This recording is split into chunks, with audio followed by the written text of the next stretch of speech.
السلام علیکم ناظرین، آپ سب کیا حال ہے؟ میں امید کرتا ہوں کہ آپ سب خیریت سے ہوں گے۔ آج ہم جس ویڈیو پر ری ایکشن دینے والے ہیں وہ ہے ڈاکٹر ذاکر نائک صاحب کی۔ تو سب سے پہلے یہ آپ ویڈیو دیکھیں۔ تو میرا سوال یہ تھا کہ آپ مسلمانوں کے 72 فرقے ہیں، 72 فرقوں میں جب کوئی ہندو مسلمان بنتا ہے تو اس کو کون سا فرقہ چوز دیا کرنا جائے، چاہیے؟ کون سا فرقہ پہنایا جائے؟ زیادہ تھوڑی سوالات میں غلطی ہے تو معذرت۔ بھائی صاحب نے بہت اچھا سوال پوچھا ہے، بہت اہم سوال پوچھا۔ اس نے کہا کہ اگر میں نے صحیح سنا، میں ڈھونڈ رہا تھا کدھر ہے، پتہ چلا کہ بارادری میں، اگر میں صحیح سنا انہوں نے کہا کہ اسلام میں 72 فرقے ہیں، اور اگر کوئی غیر مسلم بنتا ہے تو کون سے فرقے میں داخل ہوں گے؟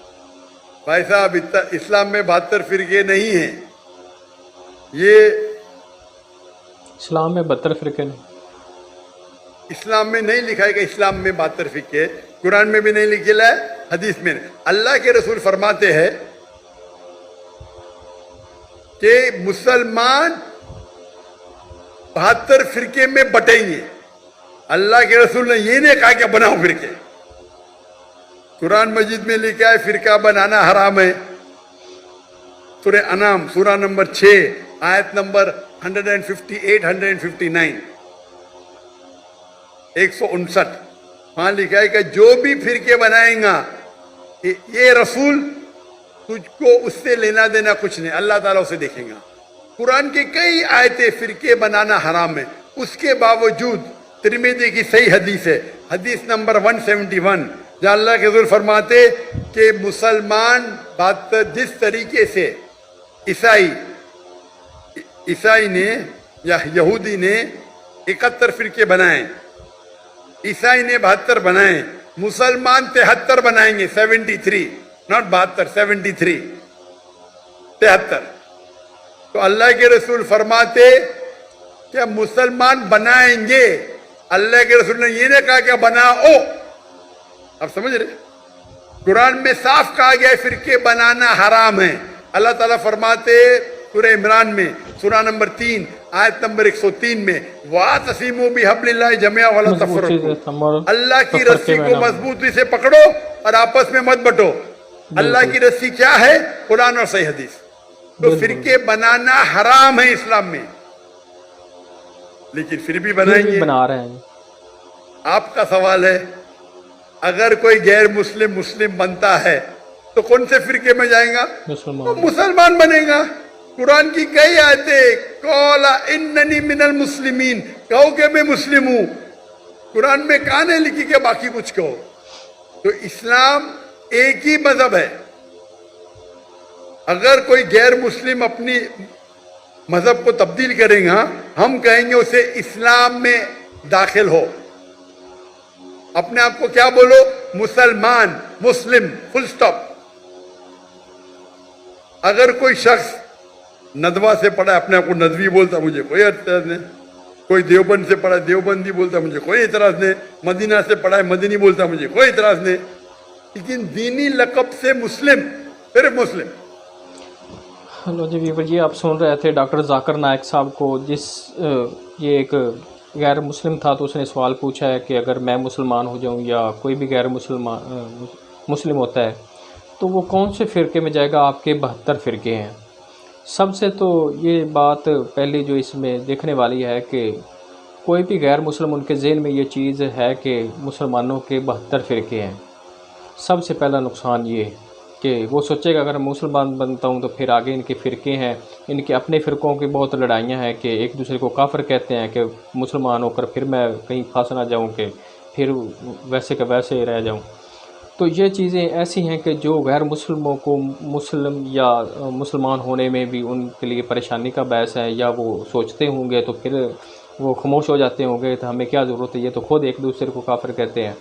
تو اس لیے یہ فرقہ واریت جس طرح ڈاکٹر صاحب کہہ رہے ہیں کہ حرام ہے، تو ہمیں یہ سنی، بریلوی، دیوبندی، نقشبندی، وہابی، اہل حدیث، شیعہ، یہ سب ایسے جو فرقہ واریت میں بٹے ہوئے ہیں، مسجدوں کے باہر بڑے بڑے بورڈ لکھے ہوئے ہیں، تو اس طرح کی جو چیزیں ہیں یہ بہت نقصان اسلام کو پہنچایا ہے، بہت نقصان، کیونکہ کچھ فرقے بلکہ سارے فرقے ایک دوسرے کو جو وہ کافر کہتے ہیں، کوئی اللہ ماشاء اللہ کوئی ایک اس طرح کو ہوگا جو نہیں کہتے، تو باقی کچھ فرقے ایسے ہیں کہ جو دوسرے کو بالکل کافر کہتے ہیں، کہ ان کے پیچھے نماز نہیں ہوتی، ان کی مسجد میں نہ جائیں، یہ وہ اس طرح کے۔ تو اس طرح ہمیں ان فرقہ واریت سے بچنا چاہیے۔ قرآن میں بھی فرقہ واریت، جس طرح ڈاکٹر صاحب کہہ رہے ہیں کہ حرام ہے فرقہ واریت بنانا، تو صرف ہم مسلم ہیں، مسلمان ہیں، یہی ہمارے لیے جو ہے وہ کافی ہے کہ ہم مسلمان ہیں۔ اس سے آگے فرقے بنانا حرام چیزیں ہیں، اور ہم اس طرح آپس میں نفرت بانٹتے ہیں اور نفرت میں بٹ جاتے ہیں۔ لہٰذا ہمیں جو اسی پر فخر ہونا چاہیے کہ ہم مسلمان ہیں۔ تو سب سے پہلے جو غیر مسلموں کے لیے ہمارا کردار اچھا نہ ہونا چاہیے۔ جس طرح سب سے پہلے نبی کریم صلی اللہ علیہ وسلم نے جو کفار مکہ کو جمع کیا تو ان کو یہ پوچھا کہ آپ لوگوں نے مجھے کیسے پایا؟ تو سب نے کہا کہ سچا، ایمانت دار، دیانت دار، امانت دار۔ تو یہ سب سے پہلے چیز تھی۔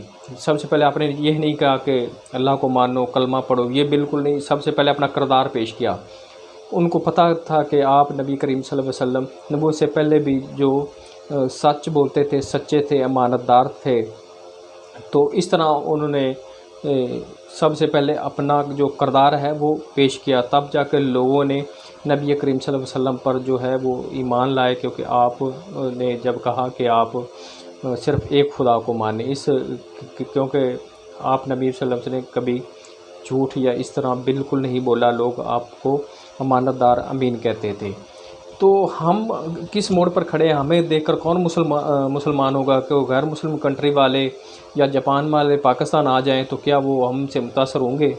ہمارے لین دین میں، کاروبار میں، کردار میں، سچ بولنے میں؟ تو کبھی بھی نہیں۔ کبھی رکشے پر بیٹھ جائیں آپ، کرایہ ان سے حکم کا نہ کریں یا ان سے نہ پوچھیں تو کہ بیٹھ جائیں، 1 کلومیٹر کر لیں اور اتر جائیں تو آپ سے وہ 200-300 مانگ لیں گے، کہ جب پوچھیں گے تو ان کا آپ نے پوچھا ہی نہیں، اتنا ہی بنتا ہے۔ جس طرح کچھ جو سیاہ لوگ ادھر کلفٹن کراچی آئے تھے تو وہ گھوڑ سواری پر انہوں نے 1000 روپیہ مانگ لیا۔ تو اس طرح کے بہت سے چیزیں ہیں۔ تو وہ لوگ جب آتے ہیں یا ہمارا کردار اس طرح دیکھتے ہیں تو ہم پھر وہ کس طرح مسلمان ہوں گے کہ ہمارے بات میں، ہمارے جو کردار میں سچائی نہیں ہوگی۔ اگر ہم جاپان جائیں تو ہماری کوئی چیز گم ہو جائے تو ہمیں مل جائے گی، ہم وہاں متاثر ہوں گے کہ لوگ جھوٹ نہیں بولتے اتنا، اپنے کام کے ساتھ سچے ہیں، مخلص ہیں، اپنے جس ادارے میں کام کرتے ہیں اس کے ساتھ مخلص ہیں، ٹائم پر آتے جاتے ہیں، کام کرتے ہیں۔ کوئی کسی کے یہاں ملازم ہے تو وہ ٹائم پر آتا جاتا ہے، کام کرتا ہے۔ تو یہ چیزیں جو ہوتی ہیں، وہ کردار جو ہوتا ہے وہ سب سے پہلے لوگ دیکھتے ہیں۔ اسی لیے ہمیں اپنا کردار اچھا کرنا چاہیے تاکہ جو غیر مسلم بھی ہے وہ اس چیز کو تسلیم کریں کہ جو مسلمان ہوتا ہے وہ سچا ہوتا ہے، سچ بولنے والا ہوتا ہے، امانت دار ہوتا ہے، اس کے کردار میں جو ہے وہ سچائی کی جھلک ہوتی ہے۔ تو اس طرح جو ڈاکٹر صاحب نے جواب دیا ہے اس کا کہ فرقہ واریت حرام ہے، ہمارے جو قرآن مجید میں یا یہ اللہ کا حکم نہیں ہے کہ آپ 72 فرقے بنائیں، بلکہ نبی کریم صلی اللہ علیہ وسلم کا جو حدیث وہ ارشاد فرما رہے تھے کہ مسلمان یہ لوگ بنائیں گے، آگے یہ لوگوں نے بنائے ہوئے ہیں، اس کا اسلام کے ساتھ کوئی تعلق نہیں فرقہ واریت کا، اسلام میں صرف لوگ سب مسلم ہیں۔ تو میں امید کرتا ہوں کہ یہ ویڈیو آپ کو پسند آئی ہوگی، تو اللہ آپ سب کو اور مجھے بھی ہدایت عطا فرمائے، اور آج کے لیے اتنا ہی۔ اللہ حافظ۔